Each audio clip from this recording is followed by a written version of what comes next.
டேய் அப்படின்னா உட்காந்து சாப்பிட்டுக்கிறீங்க அப்படின்னு சொல்லிட்டு தானே பாக்குறீங்க. அது வேற ஒண்ணு இல்லைங்க. இப்ப இருக்கிற சின்ன பசங்கள்ல இருந்து பெரியவங்களுக்கு வரைக்கும் இருக்கிற ஒரே பிரச்சனை எது சாப்பிட்டாலுமே பாத்ரூம் வரமாட்டேங்குதுன்றதுதான். அப்படியே பாத்ரூம் வந்தா கூட ரொம்ப முக்கி போனாதான் வருது அப்படின்னு சொல்லிட்டு கமெண்ட்ல நிறைய பேர் கேட்டாங்க.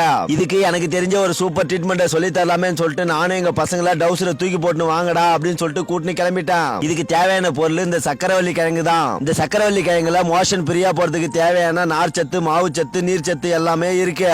அப்படிப்பட்ட இந்த சக்கரவள்ளி கிழங்கு தான் இப்ப நானும் எங்க பசங்களுக்கு அவிச்சு தர போறேன். ஏன்னா சின்ன வயசுல எங்களுக்கு எல்லாம் மலச்சிக்கல் பிரச்சனை வந்தாக்கா எங்க அம்மா இந்த கிழங்கு தான் எங்களுக்கு அவிச்சு தருவாங்க. இதுக்காக ஒரு பாத்திரத்துல தேவையான அளவு தண்ணி எடுத்து வச்சிருந்த சக்கரவள்ளி கிழங்க சுத்தமா கழுவி அந்த தண்ணியில போட்டுடணும். அதுக்கப்புறம் அதுல கொஞ்சோண்டு மஞ்சத்தூளையும் போட்டு தேவையான அளவுக்கு விளக்கெண்ணையும் ஊத்தி ஒரு கரண்டியை எடுத்து நல்லா கிண்டி விட்டுடணும். கடைசியா அதுல கொஞ்சோண்டு கல்லுப்பையும் போட்டு இது மாதிரி ஒரு தட்டை போட்டு மூடிடணும். இவ்வளவு கஷ்டப்பட்டதுக்கு அப்புறம் நான் எதிர்பார்த்த சக்கரவள்ளி கிழங்கு எங்களுக்கு சூப்பராவே கிடைச்சிருச்சு.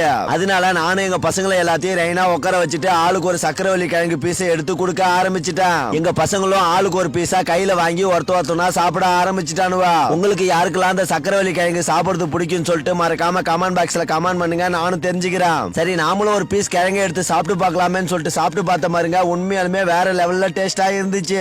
அப்புறம் நீங்களும் இது மாதிரி மாசத்துல 2 நாளைக்கு சக்கரவள்ளி கிழங்க சாப்பிட்டு பாருங்க. அப்படி நீங்க இந்த சக்கரவள்ளி கிழங்க சாப்பிட்டாக்கா உங்க வயித்துல இருக்கிற நாள்பட்ட கழிவுகள் எல்லாமே வெளியே வந்துரும். இந்த சக்கரவள்ளி கிழங்க ஒரு வயசு குழந்தையில இருந்து யார் வேணாலும் சாப்பிடலாம், உடம்புக்கு அவ்வளவு நல்லது. உடனே உங்களுக்கும் இந்த மலச்சிக்கல் பிரச்சனை இருந்ததுனாக்கா இந்த சக்கரவள்ளி கிழங்க சாப்பிட்டு பார்த்துட்டு எப்படி இருக்குதுன்னு சொல்லிட்டு மறக்காம கமெண்ட் பாக்ஸ்ல கமெண்ட் பண்ணுங்க.